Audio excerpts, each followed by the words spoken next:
dipotong. Iya, jadi kalian curhat dulu baru saya mau curhat maksudnya. Jadi minggu kemarin itu benar saya benar bisa megang apapun. Tapi ini WhatsApp kalian itu dalam masing-masing sakit. Jadi kalau kalian cek ulang, dia akan keluar lagi. Jadi tunggu aja. Gitu ya. Jadi udah saya masukin ke setting dan minggu depan gimana yang lain yang belum kalian harus dihitung? Saya udah mulai nyusun. Cuman saya kebingungannya di mana kan variabel X ini kan saya jelaskan satu persatu, Bu.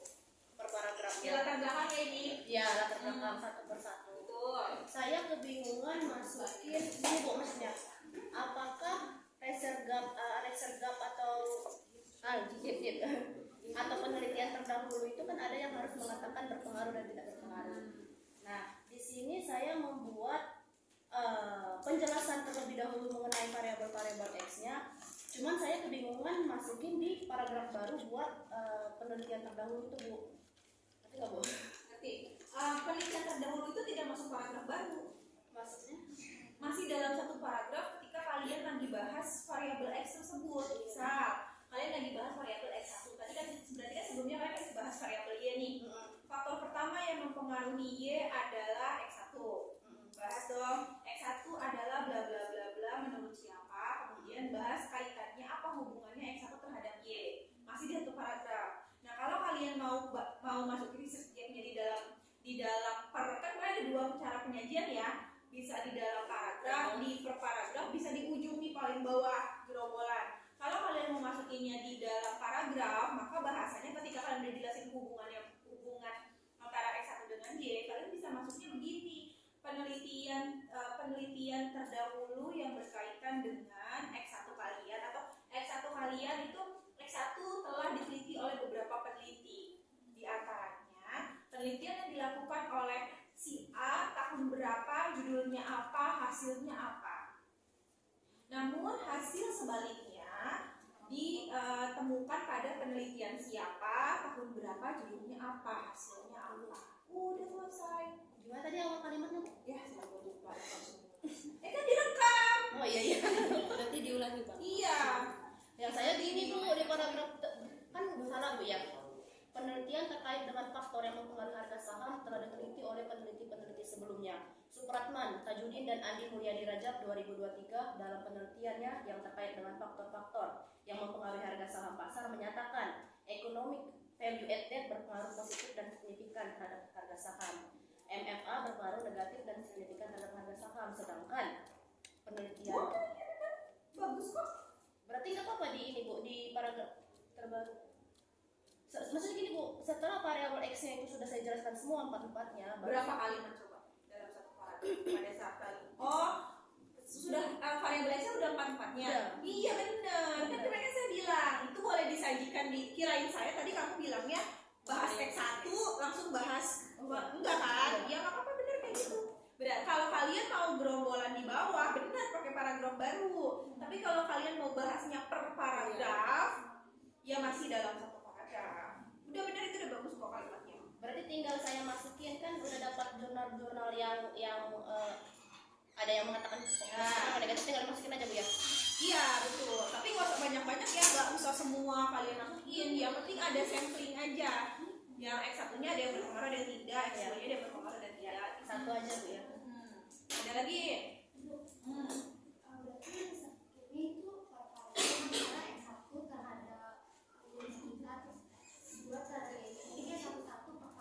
Nah itu tadi saya bilang, disajiinnya boleh terserah, bebas, boleh ada dua opsi penyajian, boleh per paragraf ketika kalian lagi jelasin per masing-masing X, boleh kayak tadi paling bawah, satu boleh kayak tadi paling bawah itu setelah kalian selesai bahas X sama moderasi kalau ada baru bahas Y, boleh. Jadi silakan dipilih segampangnya.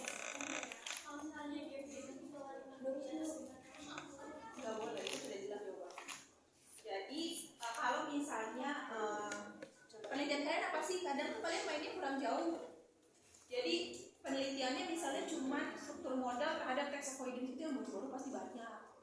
Gitu. Jadi nggak mungkin kalau penelitian kalian benar-benar yang langka banget gitu. Emang judul kalian selangka apa sampai yang baru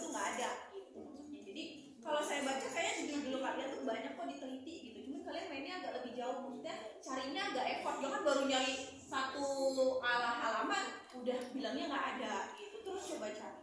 Bu, izin juga, takutnya nanti ada yang berpikir jurnalnya harus sama banget sama judul, sedangkan kan kita cari jurnal itu yang penting X kita sama, Y-nya sama gitu kan. Terus gimana hasil penelitian mereka tuh apa gitu, hasilnya kan bisa diambil kan Bu, yang penting X1 nya sama Y-nya sama, walaupun variabel X yang lainnya beda. Betul.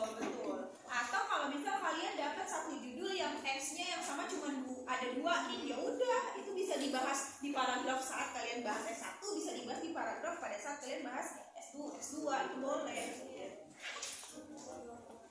Nah, kalau ngomongin mau tahu hasilnya apa bisa dibaca di abstrak kalau kalian harus ke bawah. Tadi ada di bab pas paling bawah tuh, kalau harus ke bawah dibacanya di abstrak aja, di sana udah kelihatan hasilnya apa. Bahkan kalau kalian harus download pun abstrak itu ada di laman jurnalnya. Pada saat kalian klik itunya dia udah muncul Bu, abstraknya. satu lagi, saya kan 10 lagi juga nggak apa-apa. saya kan teliti kan harga saham Bu. Sedangkan Iya. nanti kan kita itu kan baru di 2026 Bu ya. Susunnya ya, pada 2025 hitungnya. Sekarang semester berapa sih? 2005. Kalian semester 7 di tahun berapa? 2026. 2026. Bu ya. Berarti kan tahun ini 2025 bisa saya jadikan fenomena di mana IHSG ini menurun Bu. Betul. Nah, masuknya tuh di mana Bu? Paragraf mana? Paling atas sebelum bahas Y. Berarti yang umumnya dulu Bu ya. Ya, kalau enggak mau habis bahas Y di paragraf yang sama dengan variabel Y itu juga boleh. Apalagi berarti penelitian terdahulunya hitungnya dari 2026 aja, jangan dari tahun ini. Iya. 5 tahun ke belakang. Apalagi Berarti di sini.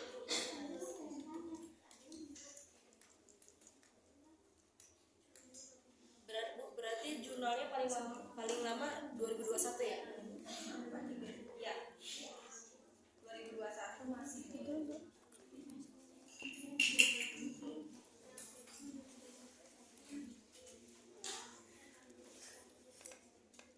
apalagi. Ayo kalian clearan dulu bab 1-nya sebelum saya bahas bab 2, karena bab 2 agak lebih mikir lagi. Nanti yang agak nggak mikir itu bab 3. Apalagi pasti masalahnya di latar belakang sih. Bu, latar belakang di paragraf 1 kan itu masalah umum, gambaran umumnya kan Bu mengenai variabel Y-nya. Nah, terus kalau misalkan kan itu Ibu kasihnya 3 sampai 5 Kalimat dalam satu paragraf. kalimat. Kalau misalkan kalimatnya 6 7 gitu boleh tuh? Nggak apa-apa. Nggak apa-apa. Asal jangan yang terlalu panjang. Nah, lanjut ke paragraf 2. Paragraf 2 kan Ibu kemarin infonya masuk ke variabel X-nya.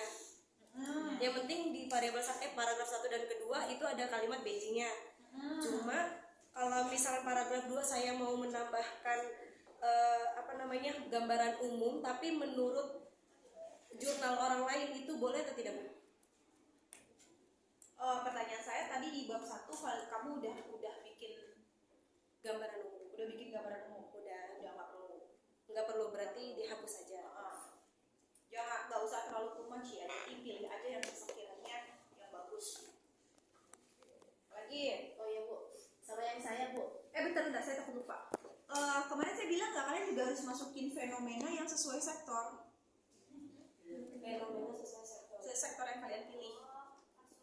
Ya, ada kasus apa di sektor yang kalian pilih itu biasanya nanti ditanyain sama penguji. Kenapa? No. Kalau fenomena terkait sektor itu kalau ngomongin fenomena itu pasti terkait dengan Y biasanya. Yang ada di sektor kalian. Apalagi? Bu, sama yang tadi.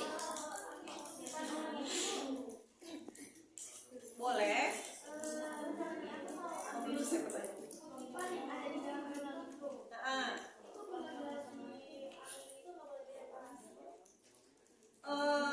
Gini, ada yang namanya kutipan langsung, ada yang namanya kutipan tidak langsung. Kalau kutipan langsung, kamu ngambil blok-blokan. Kalau kutipan tidak langsung, boleh direferasi.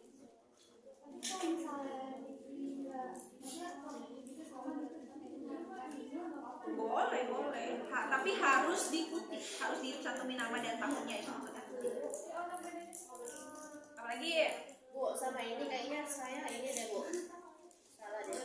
Di latar belakang itu kan kebijakan dividen saya kan saya ukur dengan DPS Bu, dividen per share. Stop. Latar belakang tidak membahas pengukuran. Oke, kemarin saya nggak jelasin di latar belakang itu ada rumus, ada pengukuran dan seterusnya, itu nggak ada. Itu nanti ada bagiannya sendiri. Oke, ada lagi.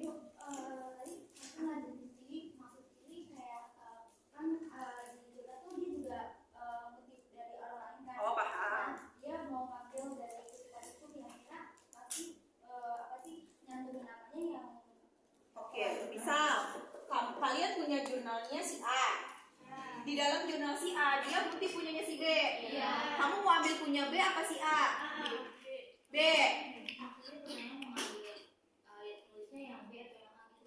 Ya, saya nanya dulu, kalian mau ngambilnya yang B apa yang A?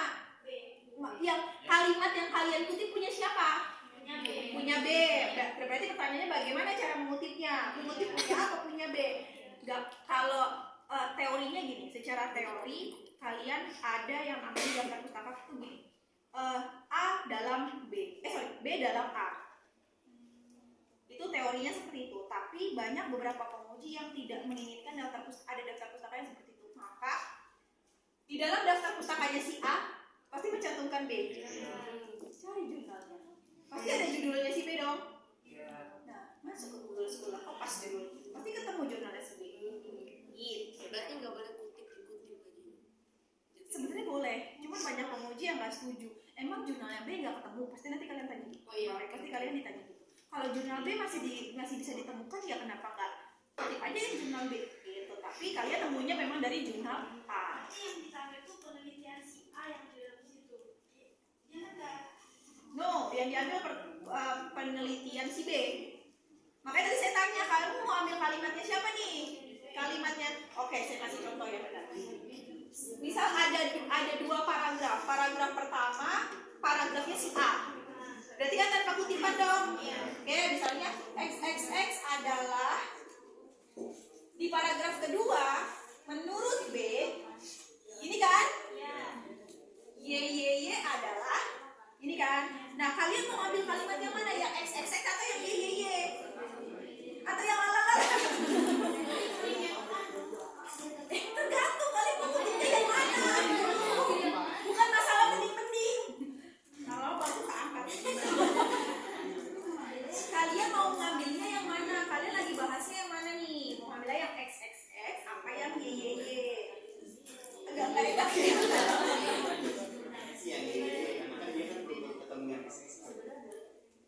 Justru yang kalian temu itu yang A jurnalnya. Tapi pertanyaannya tadi saya mau ngutipnya yang punyanya B, tapi adanya di jurnal A.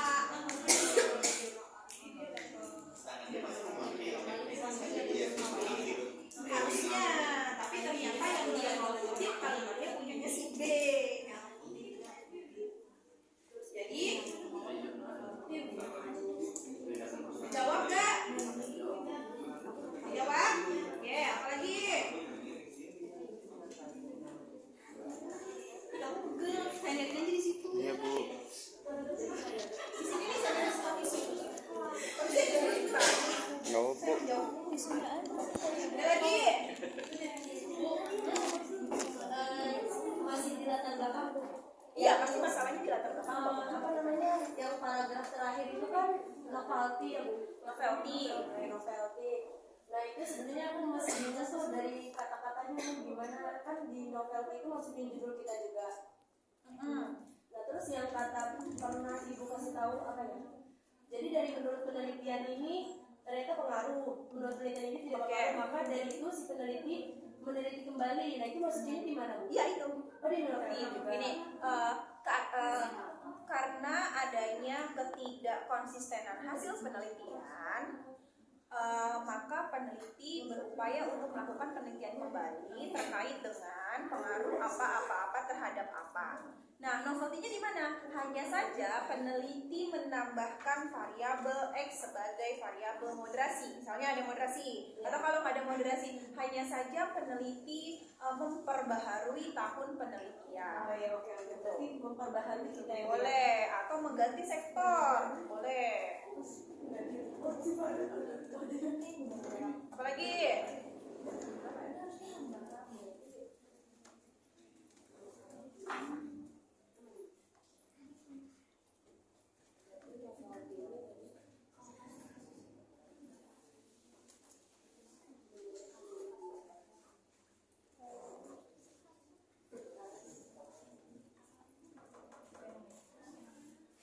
Udah, saya bisa lanjut ke bab 2 gak? Kita UTS tanggal berapa ya? Awal Mei. Awal Mei. Sekarang tanggal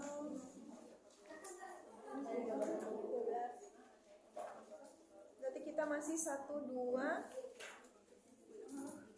5 Mei Senin. Berarti kita 10 ya maksudnya ya? Kita masih ada 3 kali pertemuan lagi. Nggak mepet.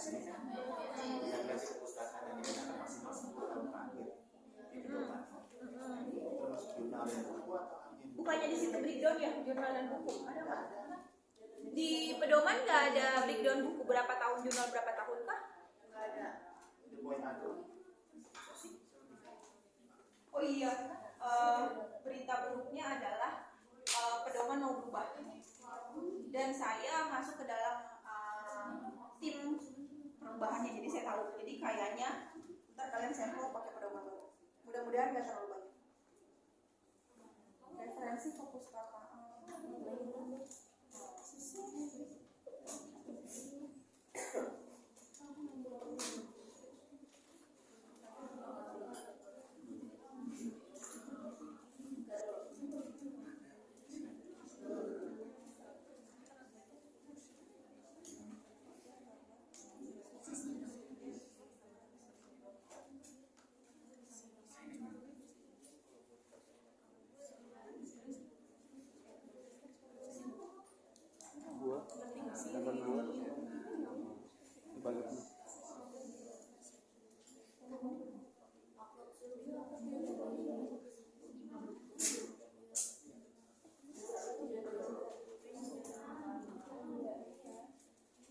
Jadi konten kreator bukan?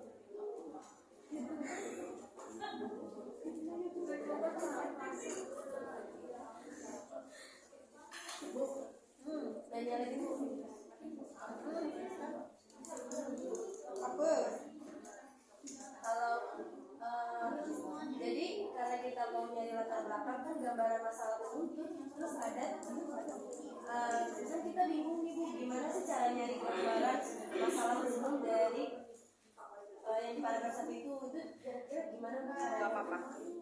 Boleh nggak kutip dari pulau? Boleh, tapi sebenarnya gini, yang wajib itu fenomena sektor ya.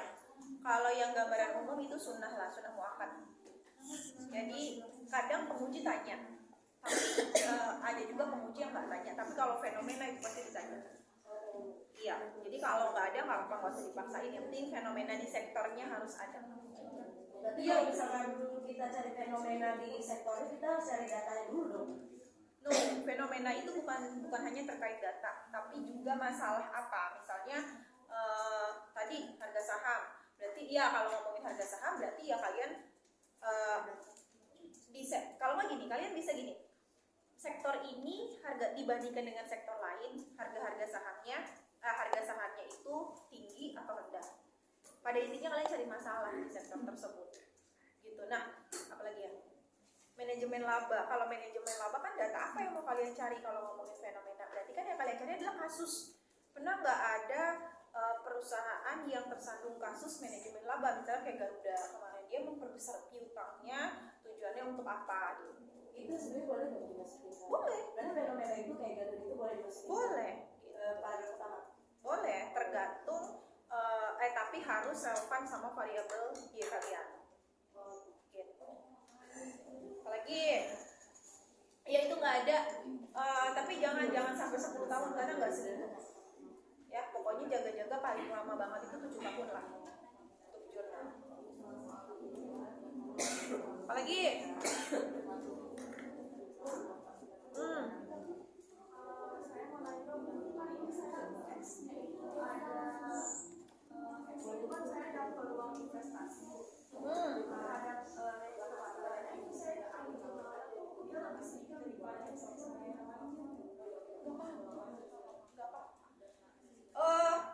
kalian nemu satu satu pun nggak apa-apa. Itu bisa jadi novelty kalian.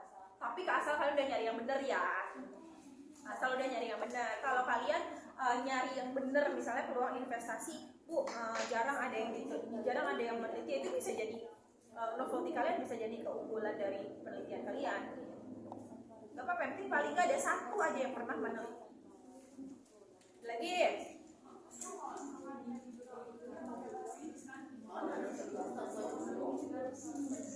Gimana?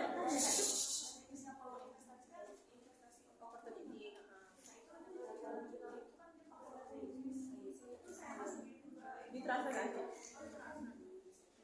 Iya ya, kemudian kalau nyari penelitian terdahulu, coba cari pakai bahasa Inggris. Biasanya dia lebih, mungkin ada beberapa variabel yang disajikannya lebih banyak dalam bahasa Inggris. Makanya kalian gak nemu kalau kalian searchingnya peluang investasi. Lagi.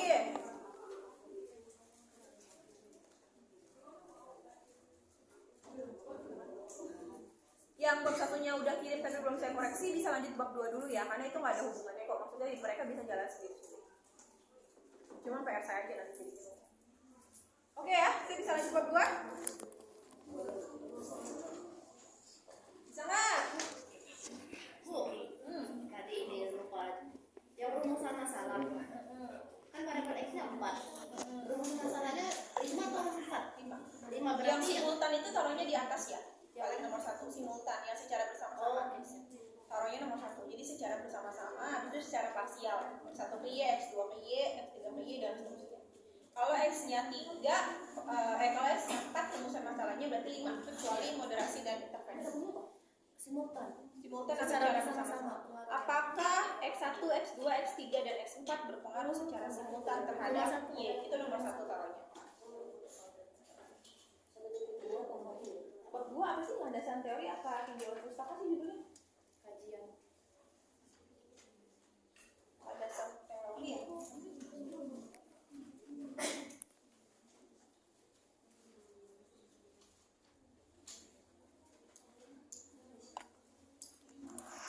Apa?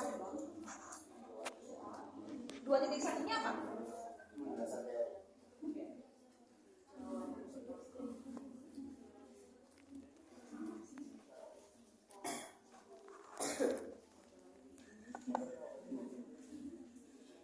Oke, perhatikan bab 2 agak lebih mikir dikit, enggak dikit yang banyak daripada bab 1. Jadi mohon diperhatikan dulu, tidak ada yang mencatat.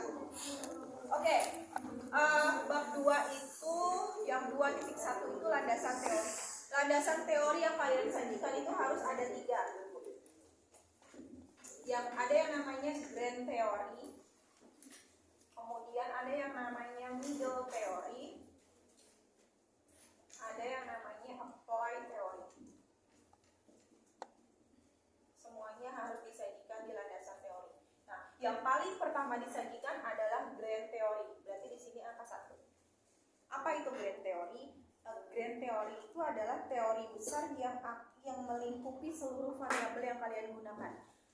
Grand theory ini dipilih harus harus relevan dengan variabel Y. Cara mencarinya adalah cari jurnal-jurnal terdahulu atau skripsi orang atau tesis orang yang variabel Y-nya sama kayak kalian, cek 3 atau 4 jurnal, mereka pakai grand theory apa?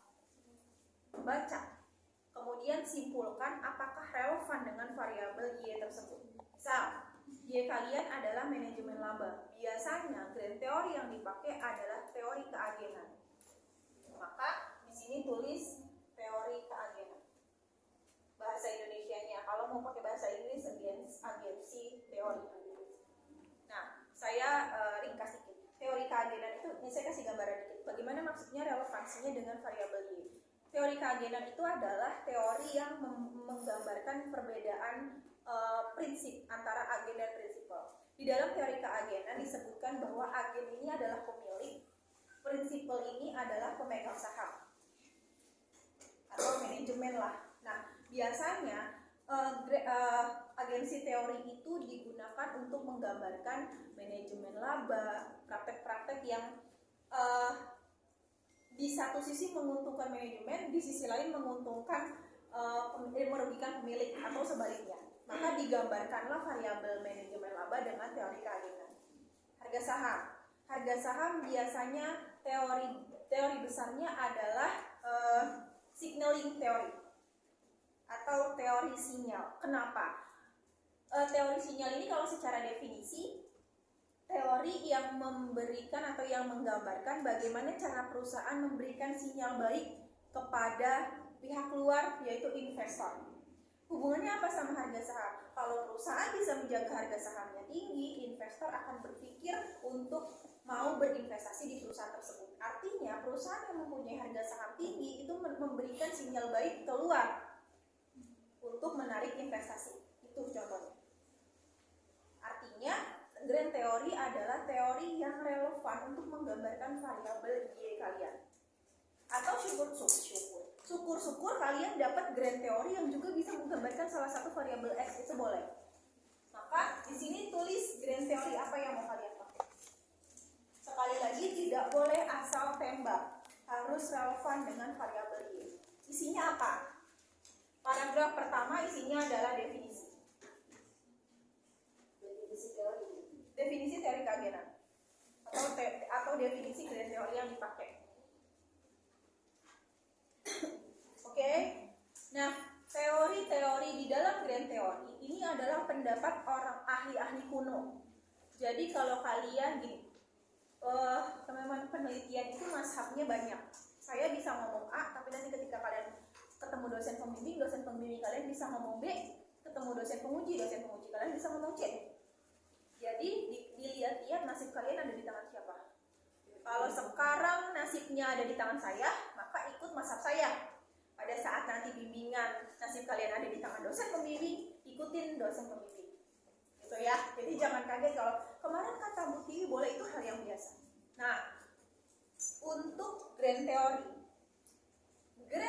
ini yang menciptakan adalah peneliti-peneliti kuno. Kayak teori keagenan itu diciptakan oleh Jensen and McLean tahun 1976. Belum ada penggantinya. Maka untuk teori-teori lama diperbolehkan menggunakan tahun tersebut, 1976. Karena memang belum ada penggantinya. Khusus untuk teori lama. Tapi kalau cuma ngomongin definisi harga saham, itu pasti banyak yang udah ngomong di akhir-akhir tahun ini gitu maksudnya. Ya, jadi silakan sajikan aja siapa pencetus awalnya, apa definisi menurut dia. Ya. Kemudian habis definisi, kalau definisinya terlalu panjang maka boleh masuk paragraf 2. Tapi kalau enggak, satu paragraf cukup. Kalian bahas apa kaitannya dengan variabel Y.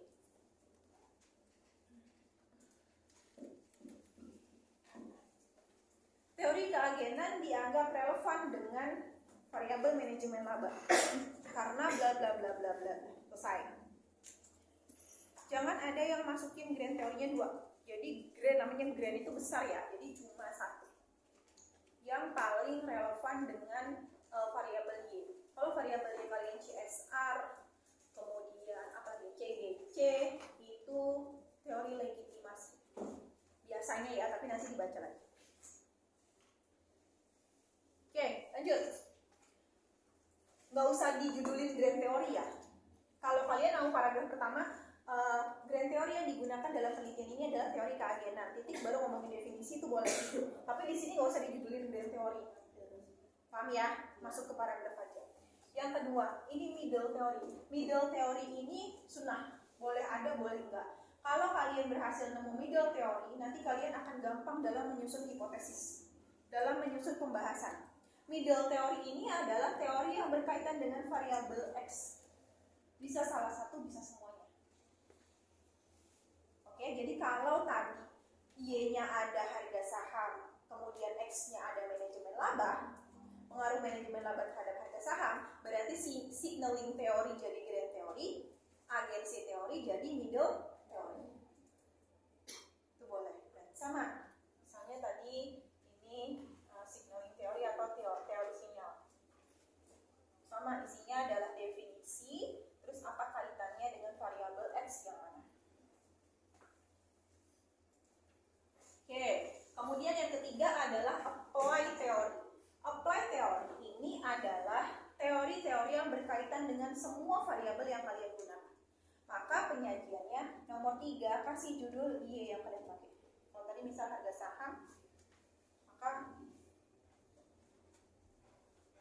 harga saham dalam kurung Y. Apa isinya? Di bagian ini kalian kayak membuat sebuah modul. Boleh masukin apapun informasi tentang harga saham, tapi saya nggak mau ada yang bikin tidak landasan teori itu cuma separagraf. Jadi gini, harga saham. Misalnya kalian mau punya anak nih, 3.1 atau A aja deh. A, definisi harga saham. Nah, bla bla bla bla. B, jenis-jenis harga saham. Ini ngarang ya saya, ntar cari lagi. C, mau ngomongin apa lagi tentang harga saham, itu boleh sebanyak-banyaknya. Tapi yang penting-penting aja. Oke, kemudian nomor 4 berarti bahas X1, nomor 5 X2 dan seterusnya.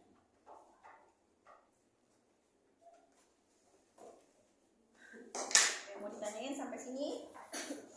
2.1 selesai. Jadi harga saham itu apply teori. Yes, applied teori itu adalah teori-teori yang berkaitan dengan variabel yang kalian gunakan. Variabel Y-nya ya. No. Ini sampai sini namanya applied teori. Enggak, yang di atasnya kan itu variabel Y-nya kan harga saham. Iya. Berarti definisi harga saham, jenis harga saham gitu. Terus kalau di bawahnya faktor-faktor dari X sampai 2 3. Ya, misalkan di atas itu kan tadi harga saham itu variabel Y-nya. Betul. Terus anak-anaknya, Anak-anak itu kan mengenai harga sahamnya. Ah. Nanti sudah harga saham, jadi saham segala macam, baru dia keempatnya masuk ke faktor ke X1, X2. betul. Nah, X1-nya juga bikin apa aja? Gimana sih bahasanya? Masukin teorinya, misalnya definisi X1, tergantung X1-nya apa. Kalau tadi manajemen laba misalnya, definisi manajemen laba, cara-cara melakukan manajemen laba dan seterusnya. Sampai variabel. Kalau ada moderasi, taruh di nomor terakhir. Ini ada yang primer nggak?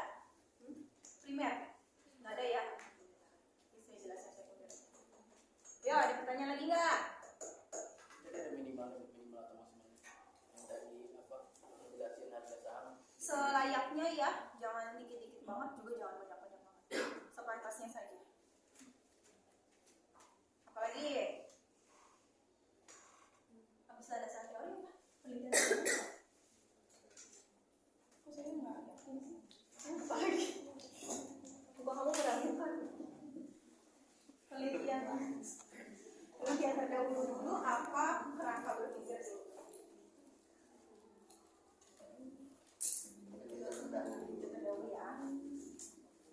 Oke. Penelitian terdahulu ini nggak usah dikata-katain. Langsung bikin tabel. Ingat, kalau bikin tabel, judul tabel harus ada di atas. Tabel 2.1. Penelitian terdahulu. Kalau bikin gambar, judul gambarnya ada di bawah. Gambar 1.1 itu ada di bawah. Langsung tabel, nggak usah diapa-apain. Tabelnya adalah kita sepakati nomor,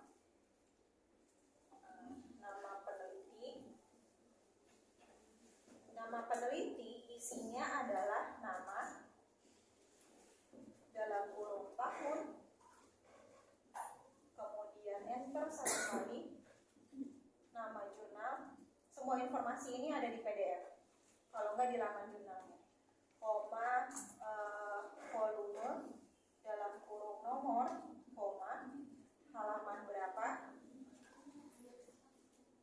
koma, nomor ISSN. Kenapa harus ada nomor ISSN? Kalau kalian nemu jurnal nggak ada nomor ISSN-nya, maka itu jurnal bodong, tidak boleh dijadikan referensi. Oke, jadi untuk memastikannya backup. Kemudian yang kedua, judul penelitian. Ini tinggal kopas ya. Yang ketiga, metode. Metode penelitian ini cuma ditulis dia kuantitatif, kualitatif, atau kualitatif. Dan itu aja, nggak usah pakai definisi segala macam. Tabel ke terakhir, hasil penelitian. Hasil penelitian penelitian, tulis yang rapi pakai numbering. Satu boleh, A boleh. Karena di sini udah satu, jadi pakai A aja. A. X1, sebutin di jurnalnya X1 namanya apa? Berpengaruh atau tidak berpengaruh, baca di abstraknya. Iya. Terhadap gas. Itu maksudnya kolom sebelahnya ya? Iya, sebelahnya. Kan nggak muat. Oh itu kalau sebelah. Oh mau sebelah. Ya gimana sih? Masa dia hidup kolom tuh coba. Bisa tulis nggak muat. Oke. Jadi ke bawah. Jadi ada 1, 2, 3, 4, 5 kolom ya. Bu, berarti dari tabel 2.1 itu ada sekitar 10 yang kita cari itu. Betul. Minimal 10. Belajar terdahulu. Bu tadi yang ibu bilang kalau cari jurnal bodoh tadi yang nggak ada apa? Yang nggak ada nomor ISSN. Iya ada, nggak ada nomor ISSN. Iya halaman jurnalnya. Kadang dia ada di PDF-nya, kadang kalau di PDF-nya nggak ada, dia ada di halaman jurnalnya. Di halaman jurnal biasanya di bagian atas ya. Oh iya. Di dekat nama jurnal itu dia pasti ada. Kalau ada. Udah, terus ke bawah sama, apalagi diurut dari tahun yang paling terbaru. Diurut dari yang tahun paling terbaru.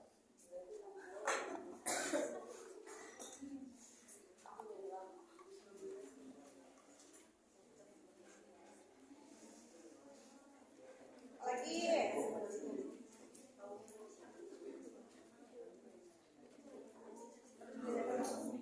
Kok saya denger yang bagus-bagus? Nggak ada ya?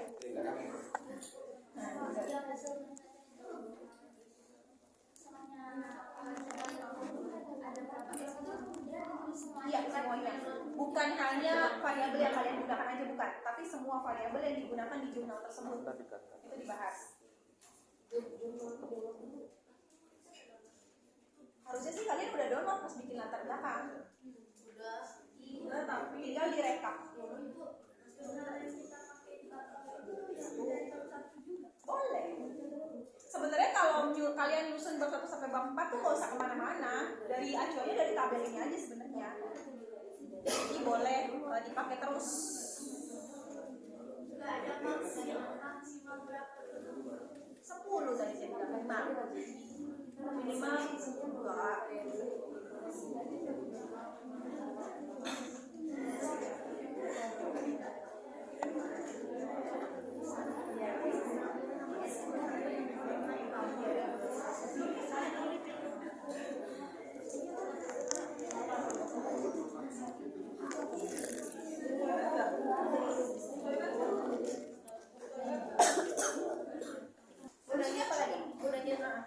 Jadi saya ketemu kan ibu bilang di situ harus ada ISSN-nya. Ketemu di jurnal jadi kayak ada P strip ISSN nomor, habis itu strip lagi, bukan strip apa namanya? Ya enter lagi baru Ambil ada yang E. ada yang E. Oke yang E. Ambil yang E ISSN. Oh ya, aku bilang baru Kalau ada yang 2. berarti yang P nggak usah diambil kalau ada 2. Saya tuh udah nebak pertanyaan kalian tuh di situ aja. Lanjut ya, apa Yang E. kerangka berpikir. Ini boleh dihapus? Udah di foto, udah di video, tapi nggak selesai. Benerin HP Rima dong.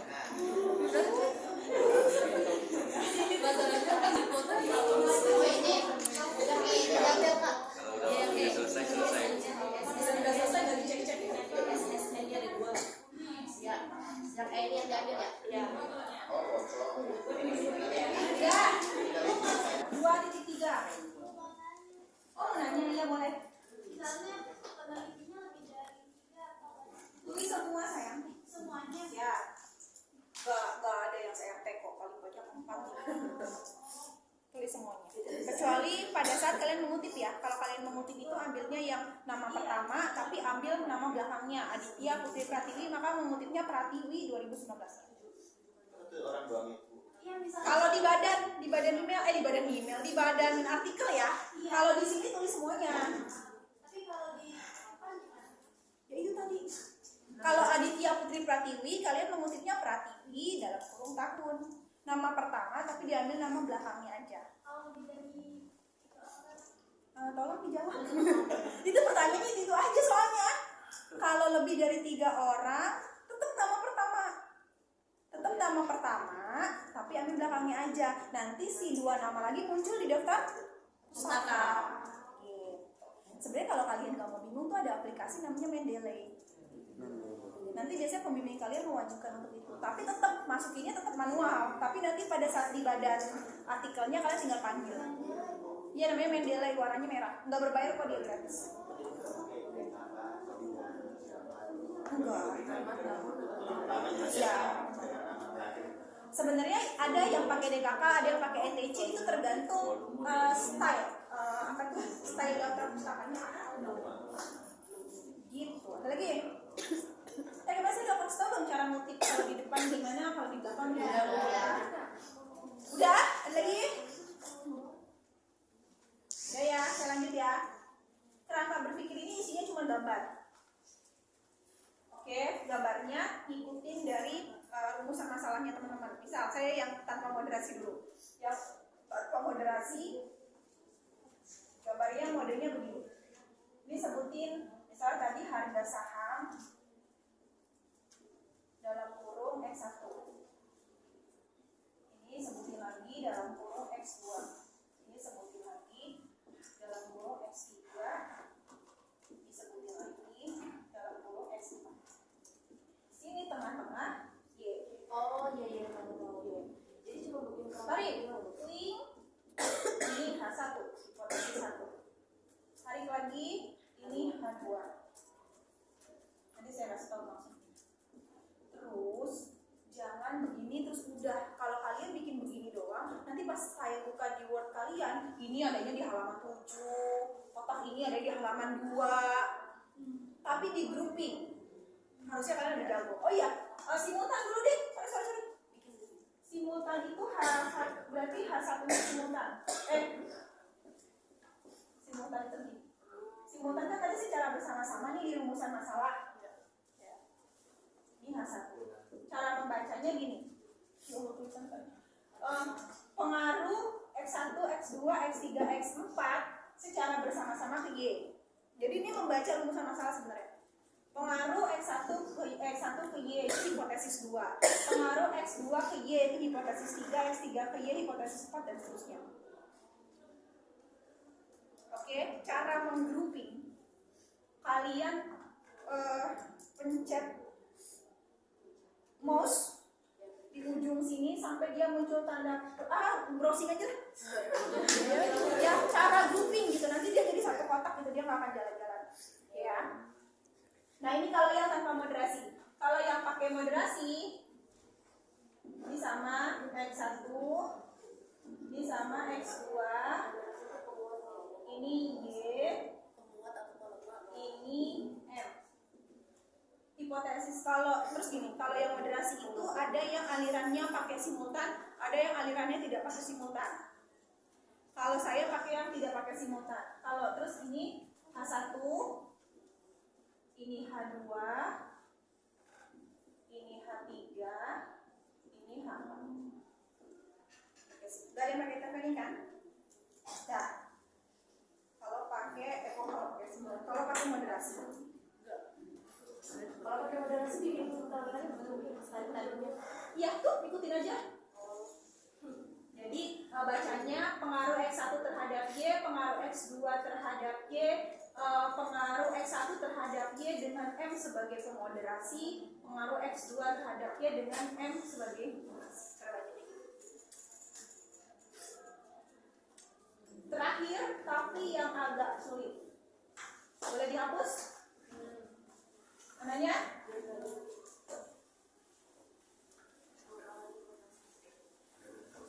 Pengembangan.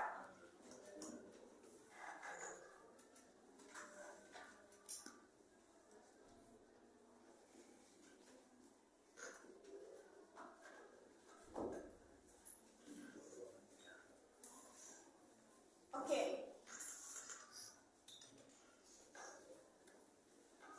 Ya, siap? 2.4 ini pengembangan hipotesis sebenarnya adalah cara kalian hipotesis itu apa? Teman-teman, hipotesis itu dugaan sementara. Dugaan sementaranya kalian sebagai peneliti. Kalian akan menduga nanti X1 kalian akan berpengaruh hasilnya terhadap Y. Kalian menduga X2 kalian berpengaruh terhadap Y. Maka untuk memperkuat dugaan kalian harus masukin hal-hal yang bisa memperkuat dugaan tersebut. Maka sebenarnya pengembangan hipotesis ini adalah penjabaran dari kerangka berpikir. Maka cara menyusunnya 2.4.1. Pengaruh berarti simultan dulu ya. Jumlah ini harus sama dengan ini harus sama dengan rumusan masalah. Oke. Pengaruh sebutin X1, X2, X3 dan X4 secara simultan terhadap ini. Ya, secara bersama-sama. Isinya paragraf pertama bahas definisi X1. Oke, kemudian titik bahas kaitan X1 ke Y. Kalau latar belakang kalian bagus, maka di sini tinggal copy saja. Kan di latar belakang udah ada. Kemudian paragraf kedua sama, bahas definisi X2 terus kaitan sampai X-nya habis. Di paragraf terakhir belum ke paragraf kedua dulu, belum selesai. Di paragraf pertama definisi X1, terus kaitkan X1 dengan X2, kemudian masukin penelitian terdahulu, tapi hanya yang hasilnya berpengaruh.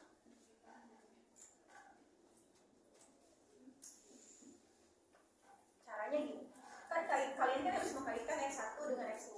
Perusahaan yang melakukan manajemen laba diduga akan mempengaruhi harga saham. Semakin perusahaan memanage labanya, harga saham akan semakin turun.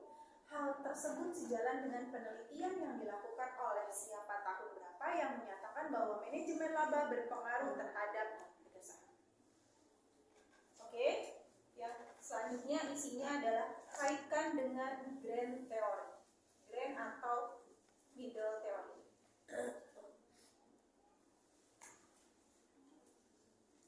Kalau tadi saya bahas harga saham kaitannya dengan teori sinyal, maka ketika kalian bahas tadi manajemen laba akan mempengaruhi harga saham suatu perusahaan. Hal ini sejalan dengan penelitian yang dilakukan oleh siapa yang mendapatkan hasil manajemen laba berpengaruh terhadap harga saham. Hal tersebut juga sejalan dengan signaling teori yang menyatakan bahwa harga saham bisa menjadi sinyal baik dan juga sinyal buruk bagi investor. Kalian pasti bingung. Itu baru paragraf 1. Nama jahat. Iya, enggak, ini bebas sih. Kalian sepatahnya aja kalian mau bagi ke berapa paragraf. Kalau ternyata definisinya kalian banyak, ya kaitannya masukin ke pokoknya segini aja. Paling enggak dalam satu ini nih, dalam satu poin ini paling enggak ada dua paragraf, 2 sampai 3 paragraf. Udah, kemudian kalimat penutup. Kalimat penutupnya gini. Atas dasar penjelasan di atas,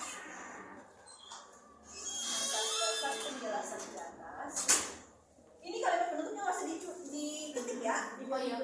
Atas dasar penjelasan di atas, maka ini kalimat penutupnya disamain aja. Dibentuklah hipotesis itu 2 H1 sama aman.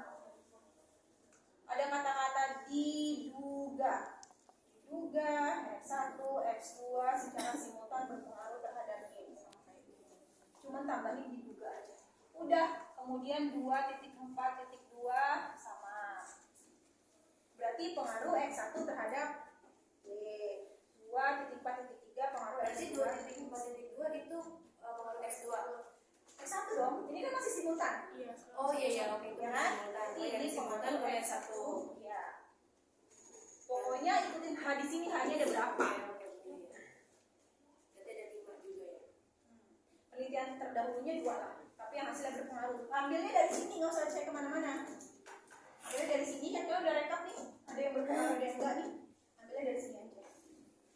Oke. Moderasi, ada pakai moderasi nggak sih? Biasanya nggak usah buang-buang energi jelasin.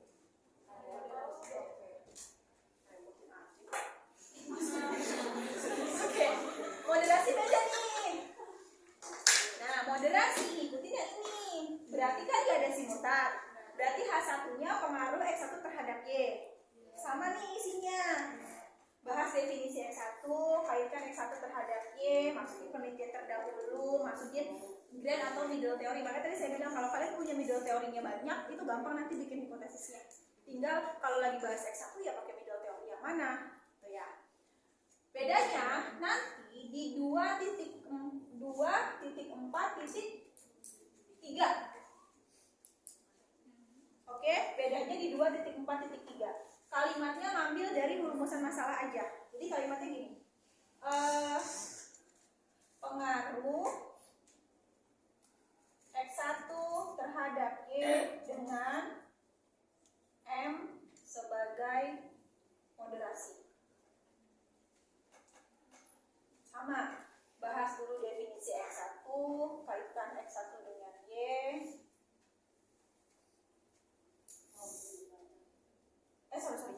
Iya benar. Bahas dulu X1, kaitkan dengan Y, kemudian tambahkan apa, bagaimana caranya si moderasi ini memperkuat. Berarti hipotesisnya harus memperkuat ya. Kalau udah baca-baca banyak belum tentang moderasi? Jadi moderasi itu variabel yang ada di tengah-tengah antara X sama Y. Jadi dia itu tugasnya bisa memperkuat, bisa memperlemah. Ini nanti akan terbaca di hasil penelitian nanti di bab 4. Nah, hipotesis karena kan tadi dugaan ya. Dugaan kalian itu kan harus yang bagus-bagus. Jadi hipotesisnya harus X1 berpengaruh terhadap moderasi memperkuat pengaruh X1 terhadap Y. Nah, saya kasih contoh. Moderasinya apa? Ada yang apa moderasi di sini? Apa? Variabel moderasinya ada yang pakai apa coba? Saya kasih contoh. Inflasi. X-nya? X1. X1-nya harga emas. Y-nya? IHSG. Ini udah saya cek. Harga emas bisa dapat datanya dari mana? Harga emas itu bisa dapat datanya dari mana? Ini judulnya udah saya ACC. Yakin? Saya tanya nggak harga emas bisa dapat datanya dari mana? Iya, tapi harga emasnya nggak, maksudnya gini. Harga emas datanya bisa dapat, tapi dapatnya berapa tahun sekali maksudnya? Paham nggak? Kan kemarin saya bilang populasi dan sampel itu kan harus minimal 30 ya. Iya. Sebentar. Jurnal penelitian terdahulunya udah ada. Ada yang meneliti harga emas. Oke, nanti saya lihat ya. Nanti habis ini ya, ingetin. Oke, harga emas IHSG, ininya apa? M-nya inflasi. Ada juga ya yang pakai inflasi ya. Oke. Nah, saya kasih gambaran gampangnya gini, posisinya moderasi. Yang nggak pakai moderasi nggak usah dengerin, nggak apa-apa. Daripada tambah buyong. Yang pakai moderasi jangan jiper, gampang. Kan ada jurnal terdahulunya, tinggal lihat. Harga emas gini, hipotesis ya jangan berisik lah.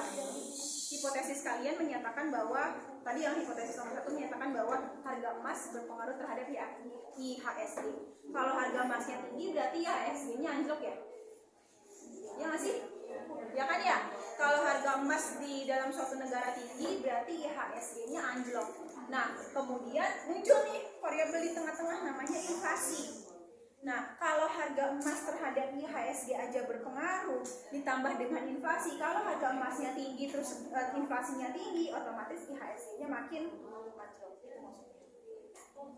Oke, paham ya? Ini terlalu gampang contohnya. Sombong. Apalagi ada lagi nggak yang pakai moderasi? Apa? Contohnya lagi. Biar kalian dapat gambaran membahasnya seperti apa nanti. Udah, nggak ada lagi ya? Udah, selesai. Kalau kalau gitu. Sampai sini pengembangan hipotesis. Selesai bab 2. Ada pertanyaan nggak? Selesai dua, udah kerjainnya. Selesai saya menjelaskan.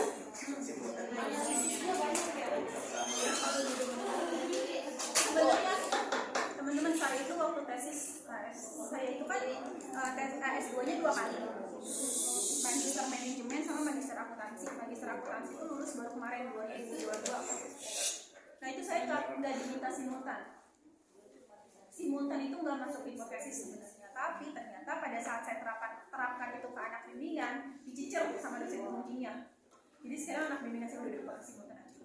Karena kalian sulit pasti, analisis di sini itu sulit. Ya, mau nggak mau tetap harus satu-satu kalian pengaruhnya ke Y. Kalau digabung jadi satu itu pasti sulit, tapi nggak apa-apa, yang penting aja. Dan simultan itu harus nomor pertama, karena gini, nyambungnya ke bab 4. Kalau hasil simultannya sudah tidak berpengaruh, kalian udah nggak boleh lanjut. Kalau simultan yang Ya, kalau nanti di bab 4 kalian hasilnya secara simultan tidak berpengaruh, nanti angkanya jangan angka tinggi ya, ini FGD doang. Kalau simultannya nanti di atas 0,05 nggak berpengaruh, kalian nggak boleh lanjut. ganti judul dong. Ganti judul. Iya, ganti ya, ganti. Nggak ada pengobatannya sebelum ganti judul. Modrek. Ya, berarti Ya. Di pengembangan itu tadi ya kan dari secara simultannya definisi X1 sudah disebutin. Iya lanjut. X2, X3. Nah, itu S3. Tapi di 242-nya kan khusus X1 terhadap Y-nya itu disebutin dengan kalimat yang sama. Boleh. Copy paste. Lagi. Jurnal terdahulu. Ya, lagi ada lagi nggak? Ya, yang 2.1 landasan teori kan ada yang di Apply teori. apply teori itu kan ada kita sebutin definisi variabel Y tadi, terus ke bawahnya faktor apa variabel X-nya. Nah, dari situ juga cuma bedanya kalau di sini variabel definisi aja kan nggak ada kaitannya kayak di sini. Ya, kalau di yang di sini tadi yang di apply teori itu definisi aja sama teori-teori, maksudnya sama pembahasan lain lah aja nggak dikaitkan dengan dia Y. dikaitkan semua Ya, tapi definisinya boleh kita kopas boleh. kopas aja. oh, enak banget sekarang ngomongnya. Kopas aja. Di rumah bingung lagi. Oh, berarti itu pengembangan hipotesis ya? Iya. Ngerjain latar belakang lupa lagi cari ilmunya. Di satu secara simultan nanti hipotesisnya kalimatnya gimana? Diduga. Diduga S1, X2, X3, X4 Nah, secara simultan. Kopas aja dari atas, cuma tambahin diduga. Diduga X1, X2, X3, X4 berpengaruh secara simultan terhadap Y. Diduga X1 berpengaruh terhadap Y. Diduga X2 berpengaruh terhadap Y. Secara parsial tuh ya, nggak usah. Berarti yang secara bersama-sama aja kita jelaskan simultan.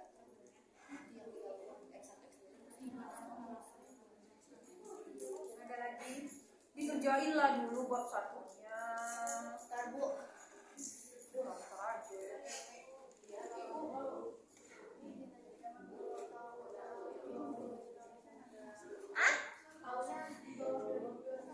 Di bawah 2021 berapa tahun 2000? Boleh lah 2019 mah. Bu, Boleh lah. mau tanya Bu, kan harga saham itu kan dipengaruhi faktor internalnya kan kinerja keuangan sama kebijakan dividen Bu ya, maksudnya ya internal ya. Variabel X4 saya itu kan laba bersih, maksudnya kan ke kinerja keuangan Bu. Kinerja keuangan kamu pakai apa? Laba bersih NPM, net profit margin. Itu jeruk, makan jeruk dong. Terus gimana Bu, mau pakai apa? Laba bersihnya enak Bu. Iya, laba bersihnya jangan dipakai. Kalau udah ada kinerja keuangan udah jangan pakai laba Oh, bersih enggak lagi. ada kinerja keuangan. Oh, maksud kamu apa? Maksudnya di sini Bu, kan jadi kan selesai saya jelaskan X1 saya menjelaskan X2. Cuman saya sambung dengan jembatannya dalam rangka penilaian kinerja keuangan sebuah perusahaan pada umumnya lebih banyak menggunakan analisis rasio keuangan. Tunggu, X kamu apa dulu? X-nya laba bersih, X berapa itu? X keempat. Oke, terus? Nah, saya jelasin. Namun di sini kan EVAS dan MFA ini kan metode baru, Bu, melengkapi kelemahan dari rasio ini, dari si kinerja keuangan yang diukur melalui net profit margin itu. Sebentar, variabel kamu nggak ada kinerja keuangan. Kenapa ada. bahas NPM? Karena mengukur laba bersih saya mau iniin metode NPM, karena kan NPM kan rasio nggak boleh kan, Bu. Nah, berarti di judulnya nggak usah laba bersih, langsung kinerja keuangan aja. Mau kinerja keuangan. Jadi kalau laba bersih yang saya tangkap nanti di rumus kamu adalah ya kamu ambil laba bersih. Kan laba bersih mah udah ada angkanya di laporan. Berarti kinerja keuangan, Bu, ya. Ya, diukur dengan NPM itu boleh. Cuman dijelasinnya pas pada saat di pembahasan, Bu, ya. Kalau judulnya tetap Betul. dan kinerja keuangan terhadap harga saham. Ngejelasin NPM-nya pada saat di latar belakang. Nah, nanti di bab 2-nya bagian apply teori, kamu boleh bahas kinerja keuangan itu pengukurannya apa aja sih. Jadi nggak cuma bahas NPM itu boleh. Apalagi nanti bab 3 gampang kok. Cuma ngambil-ngambil doang kalau bab 3. Bu, tadi yang saya jelasin NPM-nya di mana, bagian mana, Bu? Bagian pada saat kamu bahas X4. Di latar belakang, Bu. Ya dong, berarti kan kamu bahasnya kinerja keuangan dalam penelitian ini diukur dengan menggunakan net profit margin. Baru jelasin net profit margin itu apa hubungannya dengan G. Nah, oke. Di sini kan saya kan udah jelasin X1 saya kebijakan dividen.